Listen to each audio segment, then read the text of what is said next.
Hello everyone, this is Sujit Kumar Jha and you are watching Europe School of Physics.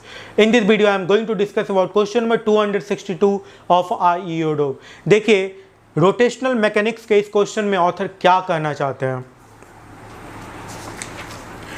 A uniform solid cylinder of mass m and radius capital R is set in rotation about its axis with angular velocity omega naught, then lowered with its lateral surface onto a horizontal plane and released. The coefficient of friction between the cylinder and the plane is equal to K. Find how long the cylinder will move with sliding. The total work performed by the sliding friction force acting on the cylinder. देखिए इस question में कहा जा रहा है कि कितनी देर तक स्लाइडिंग होगा. इसको यदि दूसरे तरीके से पूछा जाए तो इस क्वेश्चन को कहा जा सकता है कितने देर के बाद प्योर रोलिंग शुरू हो जाएगा. ठीक है, कितनी देर के बाद प्योर रोलिंग. इस तरीके से भी इस क्वेश्चन को कहा जा सकता था. ठीक है, चलिए इसके बाद कैलकुलेट करना है वर्क डन कितना करेगा फ्रिक्शन. तो ये तो चेंज इन काइनेटिक एनर्जी से कैलकुलेट हो जाएगा, जो कि रोलिंग मोशन में जो काइनेटिक एनर्जी में चेंज आया इससे कैलकुलेट हो जाएगा. चलिए फिर आगे बढ़ते हैं और सॉल्व करते हैं इस क्वेश्चन को. तो ये रहा एक सॉलिड सिलेंडर जो कि घूम रहा था ओमेगा नॉट एंगुलर वेलोसिटी के साथ. ठीक है, ये बस घूम ही रहा था, लेकिन जैसे ही इसको प्लेस किया गया तो इस पर फ्रिक्शन लगने लगेगा. ठीक है, इसका ये वाला जो पॉइंट होगा वो इस डायरेक्शन में मूव कर रहा होगा. ठीक है, ओमेगा नॉट आर से, है कि नहीं. ओमेगा नॉट आर से इस डायरेक्शन में वेलोसिटी से मूव कर रहा होगा, तो यहाँ पे स्लिपिंग होगा. इसका मतलब है इस सिलेंडर पर जो फ्रिक्शन होगा वो आगे की तरफ लगेगा. ठीक है, सिलेंडर पे फ्रिक्शन आगे की तरफ लगेगा और इनिशियल वेलोसिटी ओमेगा नॉट है. अब ये जो है ना, ये फ्रिक्शन जो है इसमें टॉर्क प्रोवाइड करेगा. तो फ्रिक्शन का जो टॉर्क होगा वो फ्रिक्शन इनटू रेडियस हो जाएगा. फ्रिक्शन इनटू रेडियस, ये फ्रिक्शन का टॉर्क हो जाएगा and that is equal to I alpha. तो friction into radius equal to हो गया ये मोमेंट ऑफ इनर्शिया. कितने के बराबर होता है, mr²/2 सॉलिड सिलेंडर का इनटू अल्फा. तो r से r कट गया, तो फ्रिक्शन का जो वैल्यू है ये कितने के बराबर आ गया, mr/2 इंटू अल्फा के बराबर. ओके, और फ्रिक्शन स्लाइडिंग हो रहा है, स्लिपिंग हो रहा है, काइनेटिक फ्रिक्शन यहाँ पे लग रहा है. तो फ्रिक्शन का जो वैल्यू है ये k इंटू एम जी के बराबर हो जाएगा. क्या हो जाएगा, k इंटू एम जी के बराबर and that is equal to mr/2 into alpha. m से m कैंसिल आउट हो गया, तो एंगुलर एक्सेलरेशन का वैल्यू आ गया 2 kg/r. तो ये एंगुलर एक्सेलरेशन का वैल्यू आ गया 2 kg/r. ये एंगुलर एक्सेलरेशन आ गया, है कि नहीं. ठीक है, ये एक्चुअली एंगुलर रिटार्डेशन होगा. क्यों, क्योंकि फ्रिक्शन जो लग रहा है वो इसके एंगुलर वेलोसिटी को डिक्रीज करना चाहेगा, इसके लीनियर वेलोसिटी को बढ़ाना चाहेगा.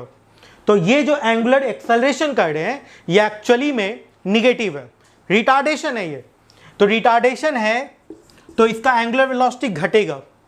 तो कुछ देर के बाद, टी टाइम के बाद, इसका एंगुलर वेलोसिटी क्या हो जाएगा, तो omega equal to omega not minus alpha t होता है. तो ओमेगा इक्वल टू हो जाएगा ओमेगा नॉट माइनस अल्फा की जगह पे क्या पुट करेंगे, 2 kg/r इंटू टी.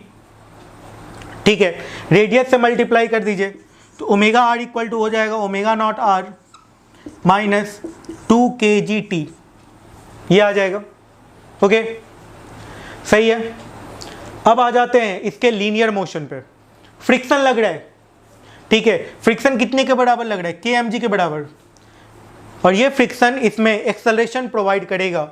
तो kmg that is equals to ma. तो mm कट गया, तो एक्सेलरेशन का वैल्यू क्या आ गया, kg आ गया ना. तो एक्सेलरेशन का ये kg वैल्यू आ गया. तो t टाइम के बाद इसका वेलोसिटी कितना हो जाएगा, तो t टाइम के बाद जो इसका वेलोसिटी होगा v इक्वल टू हो जाएगा u प्लस at होता है ना, तो u तो 0 है. तो t टाइम के बाद क्या आ जाएगा, वेलोसिटी, एक्सेलरेशन का वैल्यू kg, u का वैल्यू 0, तो ये आ जाएगा kg t. ये वेलोसिटी का वैल्यू आ गया. kgt। ओके, ठीक है। अब समझिए, जब प्योर रोलिंग करना शुरू कर दिया है, स्लाइडिंग बंद हो गया है, उस समय कांटेक्ट पॉइंट के बीच में कोई भी रिलेटिव मोशन नहीं हो रहा था। तो इसका यदि वेलोसिटी v है और इधर यदि इसका angular velocity, final angular velocity यदि ओमेगा हो जा रहा है और इधर का वेलोसिटी v हो जा रहा है, तो यहाँ पे v का वैल्यू कितने के बराबर हो जाएगा? ओमेगा आर के बराबर। प्योर रोलिंग शुरू हो गया, तो v को ओमेगा आर से इक्वेट कर देते हैं, कैलकुलेट कर लेते हैं क्या आ रहा है। तो kgt का वैल्यू आ गया, kgt का वैल्यू कितने के बराबर आ गया? Omega not r. इस इक्वेशन में पुट करना है, ओमेगा आर का वैल्यू v के बराबर और v का वैल्यू kgt। तो kgt equal to omega not r minus 2 kgt। तो t का वैल्यू आ गया omega not r by 3 kg। ये टाइम है जिस टाइम के बाद ये प्योर रोलिंग करने लगेगा, ये वो टाइम है, ठीक है। ओके, अब समझते हैं कि वर्क डन कितना होगा। तो वर्क डन कैलकुलेट करने के लिए आपको change in kinetic energy calculate करना होगा। क्या कैलकुलेट करना होगा? Change in kinetic energy. Work done calculate करने के लिए आपको change in kinetic energy calculate करना होगा। इनिशियल काइनेटिक एनर्जी कितना था? इसका जो इनिशियल काइनेटिक एनर्जी था ये था हाफ आई ओमेगा स्क्वायर, ठीक है, ओमेगा नॉट का square, half I omega naught का स्क्वायर, ठीक है। तो हाफ आई का वैल्यू आ गया एम आर स्क्वायर बाई 2, ये ओमेगा नॉट का स्क्वायर आ गया, सही है। आगे बढ़ते हैं। तो इनिशियल जो काइनेटिक एनर्जी था ये आ गया M R square omega naught square by 4। Final kinetic energy calculate कर लीजिए। Final kinetic energy, kinetic energy final, तो half I omega square plus half M B square. अब तो रोलिंग शुरू हो गया ना, अब तो रोलिंग भी शुरू हो गया है, तो काइनेटिक एनर्जी जो है वो half I omega square plus कितने के बराबर हो जाएगा? हाफ एम बी स्क्वायर के बराबर हो जाएगा।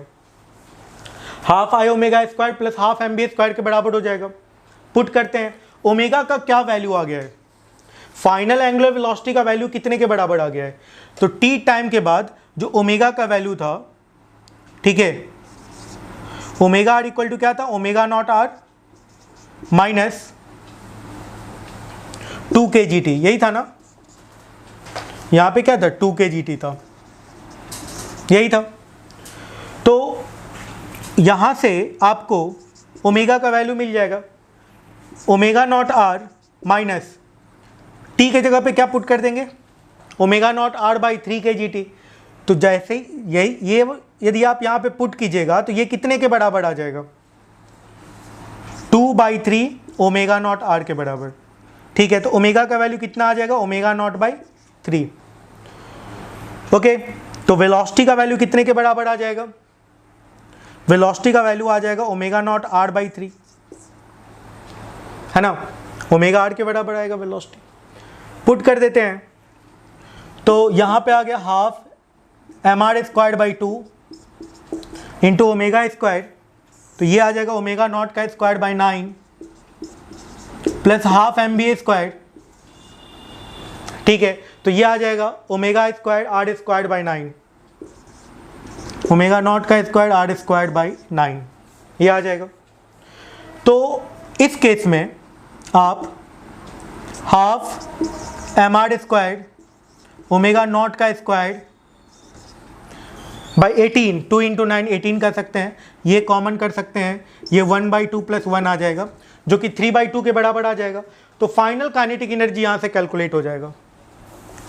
तो फाइनल काइनेटिक एनर्जी कितने के बराबर आएगा देख लीजिए। फाइनल काइनेटिक एनर्जी आ चुका है